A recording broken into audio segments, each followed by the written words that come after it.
tell you my story. Now we are going to talk about serious things. Once upon a time, in a distant land, cats were revered as divine beings. People worshipped them for their grace, agility, and wisdom.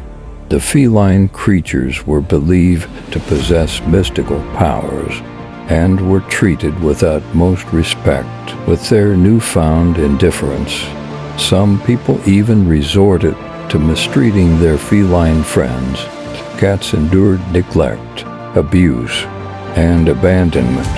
Their spirits dampened by the cruelty they encountered, the once sacred bond had been broken, and the land lost its balance. I'm asking people to treat cats and animals in general with respect. Otherwise, I will ask my God's friends for help. Thanks for your attention.